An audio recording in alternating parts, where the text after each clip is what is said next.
All right, everybody, it's the top of the hour. Happy New Year to you all. It is fantastic to be here. This is the monthly LinkedIn Live uh, from me, John Kormanik, CEO and head coach at John Kormanik Coaching. It is great to be here. People set January as a time to start new things, to do new things, to dream big, to think big, to hopefully set the groundwork for accomplishing big things. We all know or ought to know that January 19th is quit day. And what that means is most New Year's resolutions go poof by January 19th. 19 whole days. People hold on to their dreams and work at them and then let them go. Well, today's LinkedIn Live, we're going to talk about time mastery, not time management, time mastery, and how if you master time or when you master time, you will be much more able to achieve those big things that you want to achieve, to accomplish those goals that you want to accomplish. Oftentimes, we consider time to be the limiting factor. If only I had more time. I don't have enough time. You've heard all of it. You've said all of it. You've thought all of it.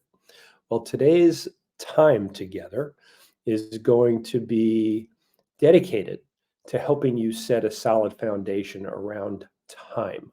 So let's get going. I'm going to go ahead and, as always, share my, or as typical, I should say, I'm going to share my screen and we will get started.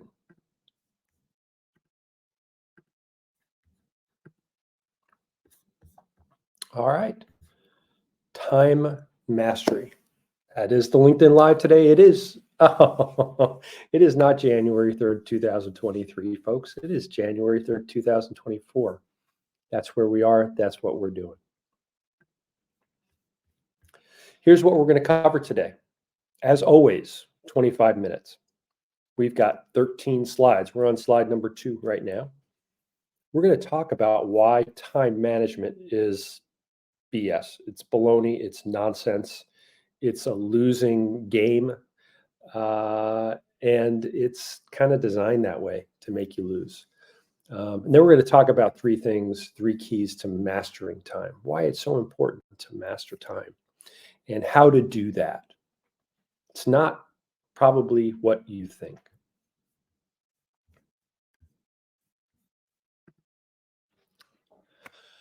You're in the right place if you own a small law firm. You're a partner in a mid-sized law firm. You are an outstanding attorney who struggles with time mastery, life-work balance. Yes, life-work balance. We're going to talk about that in just a second. And getting your stuff done. Or you're a lawyer who's tired of being on the hamster wheel. Let's stop and talk about life-work balance for just a second, right? We talk about balance all the time. If you've heard me, if you've seen any of my posts, probably if you've seen a previous LinkedIn Live or recording on YouTube, you know I believe that balance is a fallacy. It's nonsense. It can't be achieved.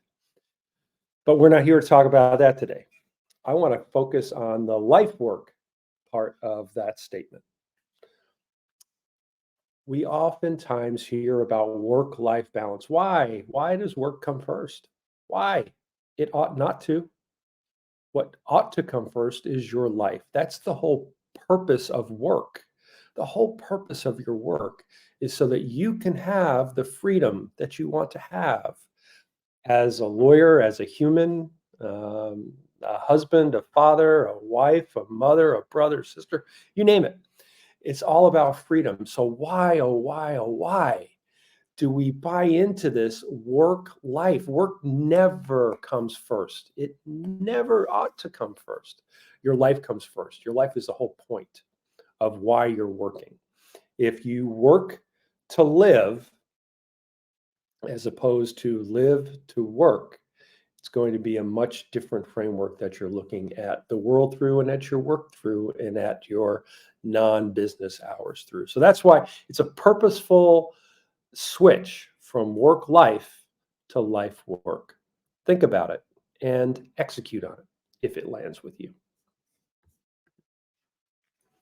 Well, just a little bit about me. As I always talk about, some of you are new, joining in for the first time. And so this is what I am all about. I am all about coaching lawyers. I'm a lawyer who coaches lawyers. I practiced law for 24 years. I did not leave the law because I was burnt out or stressed out. I have people ask me that all the time. Why should I listen to you? You left. I didn't leave because I was burnt out or stressed out. Look, I loved practicing law. I owned and managed a high performing world class law firm for 16 years. I loved every minute of it. I wanted to have a greater impact in the world. And in my coaching, I am able to achieve that goal. I have clients all over the globe who I coach with one on one in intense sessions to help them move forward and achieve their dreams and evolve into the people who they ought to become to have their dreams come true. I'm a professional certified coach by the International Coaching Federation, the preeminent premier coaching credentialing organization in the world. I'm also certified in core leadership and performance dynamics by the Institute for Professional Excellence in Coaching. And I'm trained in the neuroscience of flow at the Flow Research Collective with Stephen Kotler and his team. This photo is me in front of a group of about 350 people talking about leadership. And part of leadership is time mastery. So talking about those types of things.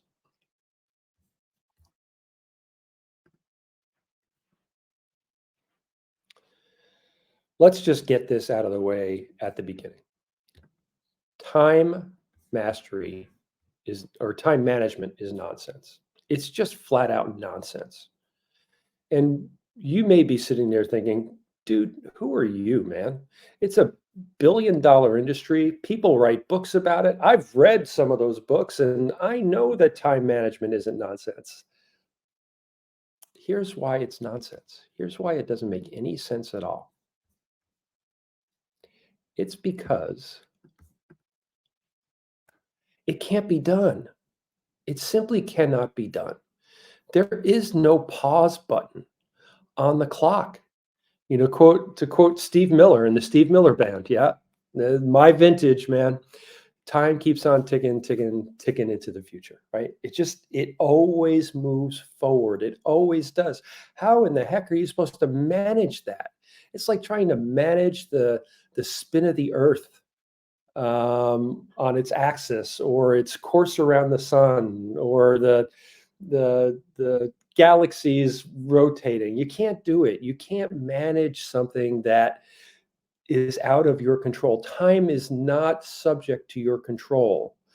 No matter who you are or how powerful you think you are, you cannot alter the clock. It just is not possible. And here's the problem or the issue or the challenge with that. This concept of time management is the more you try to do it, the higher your failure rate and your stress level because you can't succeed in it.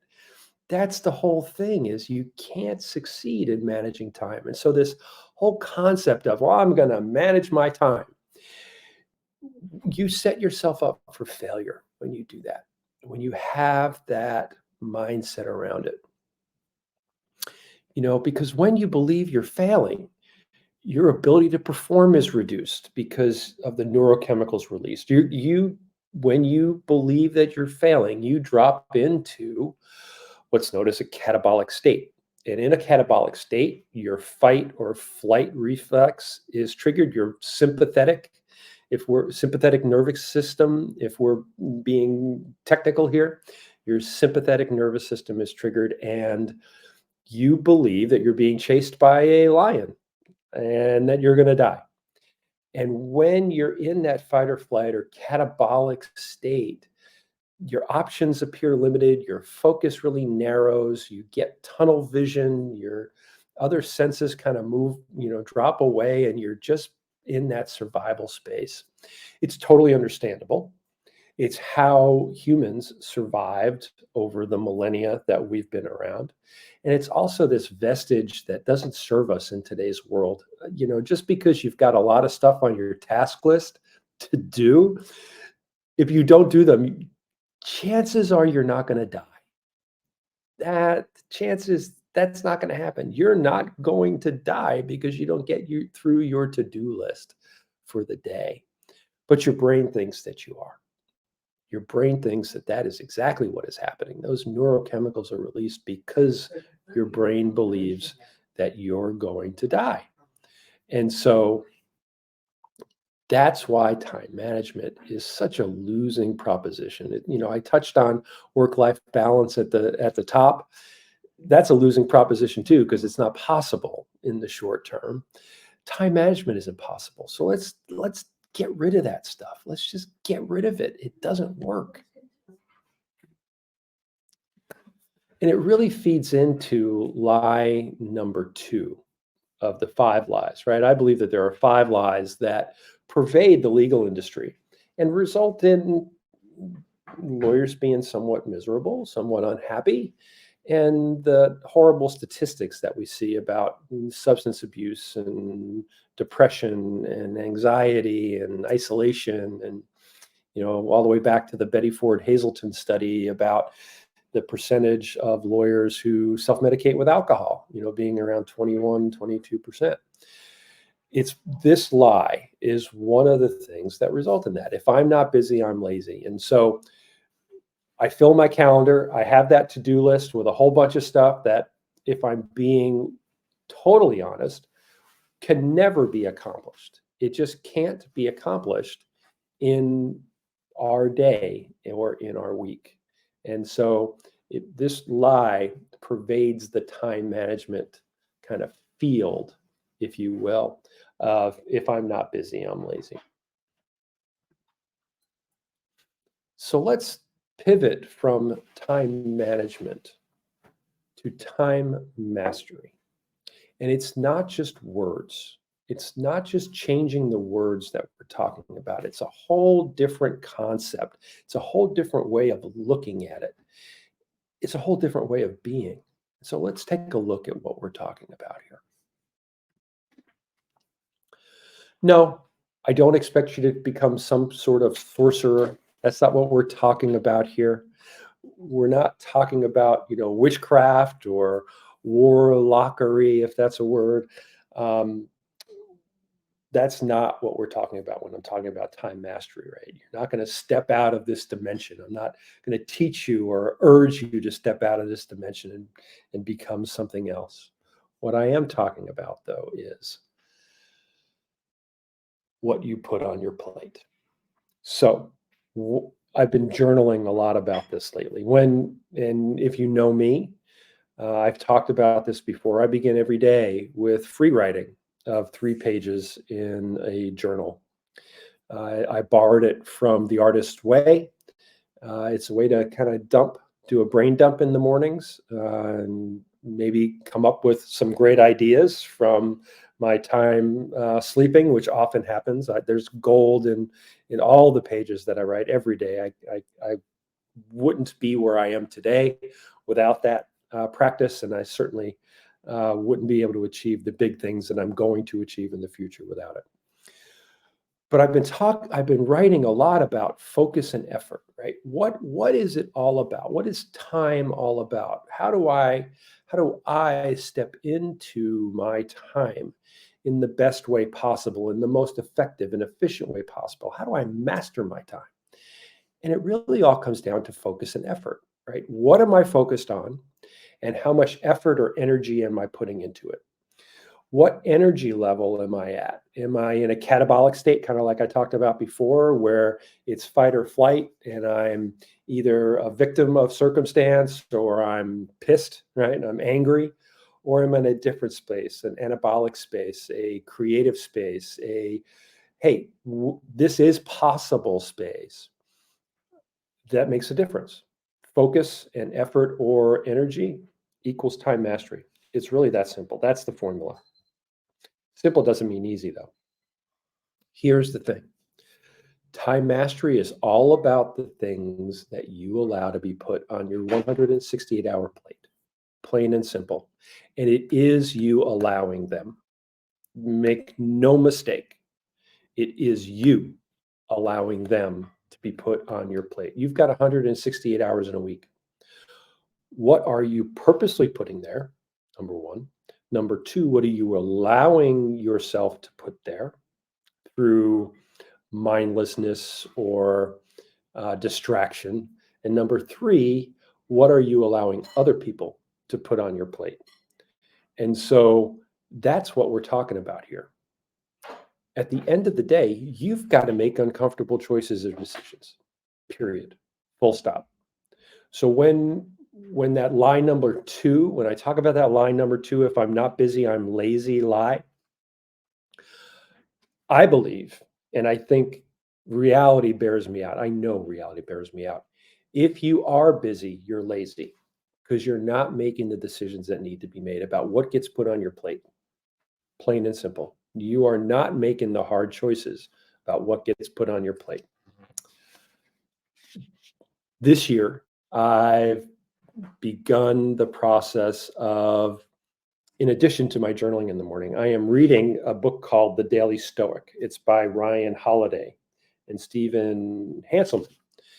And so I began that on January 1st. It's not a New Year's resolution. I don't make those. I want to build the habit of reading the Daily Stoic every day.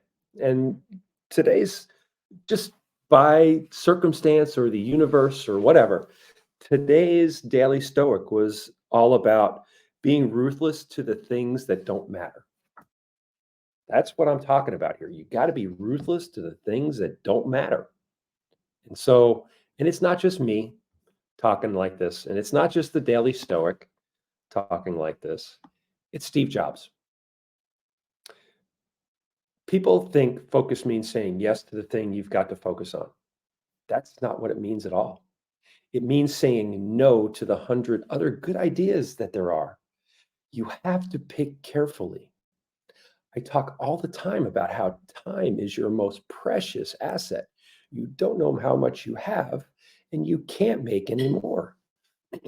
And so when we go through life and we just allow things to get put on our plate, we say yes to too many things. We, without thinking about that, yes means I'm going to have to say no, or I'm going to not be able to play full out. I'm going to not be at my best. I'm not going to be at 100%. You have to say no. You have to build that muscle. I'm going to step back a second. I'm passionate. As you can tell, I'm passionate about this. You don't have to do anything. You don't have to do anything. You can continue living the life that you live, and that's cool, right? I've got no control over that. You get to decide. That's the whole thing about an internal locus of control and extreme ownership is you get to decide. I have decided that I want to limit the things that get put on my 168-hour plate so that I can fully play out and fully focus on the things that I classify as important, whether that be in my business or in my personal life. And so I get to do that. This is a way of thinking and a way of being that you might want to explore. You don't have to do anything.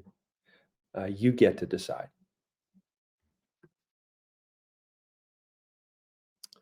Show me your calendar and I'll show you your priorities. That's it. If you looked at my calendar, which is color coded, I have different colors for an at a glance type of look. You will see what hours are spent on coaching. You will see what hours are spent on client development. You will see what hours are spent on content creation. And you will see what hours are spent on personal development, development for me. When you look at that, and you can look at my calendar at a glance, you will see what my priorities are. If I were to look at your calendar, would it tell me what your priorities are, or would it tell me what the world's priorities are for you? I ask my clients all the time, or even potential clients when I have a conversation with them and they talk about time and not having enough of it, kind of the things that we're talking about today. I say, show me your calendar. And when they pull up their calendar, it's got everybody else's priorities on it. It's kind of like email. Email is everybody else's priorities. Their calendars are everybody else's priorities, not their own. How can you manage time or master time if you're dealing with everybody else's priorities and not your own? It's not possible. So take a look at your calendar and think about this. Think about what is on your calendar. If you have time that's blocked out for yourself for personal development or for exercise or whatever, make sure that it's on your calendar. Don't just do it. Make sure that it's on your calendar, because having it on your calendar is going to show that it's a priority to you, to you. It's going to make sure that you keep those appointments to you and for you. So show me your calendar and I'll show you your priorities. That's just so true. We're kind of coming in for a landing here. We've got about 4 minutes left. Today's a quick and tidy presentation, if you will. Forget about time management, right? Forget about that whole concept, because there's no pause on the hourglass. You can't do it. What you can do, and what I suggest you do, is step back in the process and think about what your priorities are and how to achieve them. What gets into your 168-hour for the week plate, and how you execute on those things. You can use a tool like the Eisenhower matrix, for example, where there are 4 quadrants. And quadrant number 1 are the urgent and important things, things that have to be done right now or in relatively short order. You can then look at the important but not urgent things. That's the space that you want to play in, is quadrant 2. That's where you want to be most of the time if you can, so that you're not under time pressure and you have the ability to think in an expanded way. Quadrant number 3 are urgent but not important, meaning not important to you. That quadrant is the delegation quadrant. Find out who, to borrow from Dan Sullivan, who is going to do those things, not how do you do them. Get them off of your 160-hour plate. They don't belong there. Quadrant number 4 are things that are not urgent and not important. Warren Buffett refers to these things as kind of killers, right?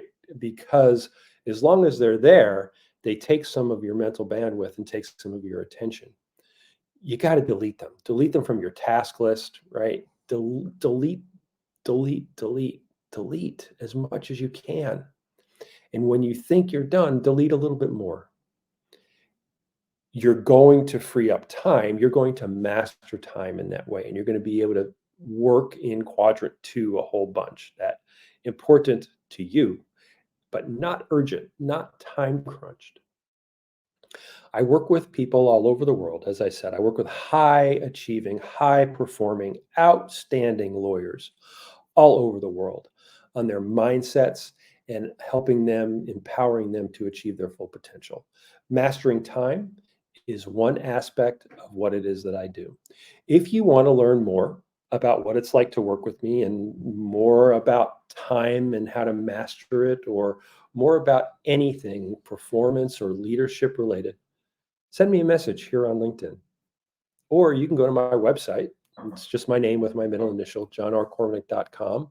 And right there, you can book a 30-minute discovery session with me, which I would love to have as we enter into this new year. It's a great time to get some guidance and some empowerment on your business and your life. So ping me. If you're watching this live, drop a comment. If you're watching it recorded, drop a comment. I look at them all. I respond to them all. Let me know what you thought. Let me know if you have ideas for future LinkedIn Live presentations. As always, take care and be well.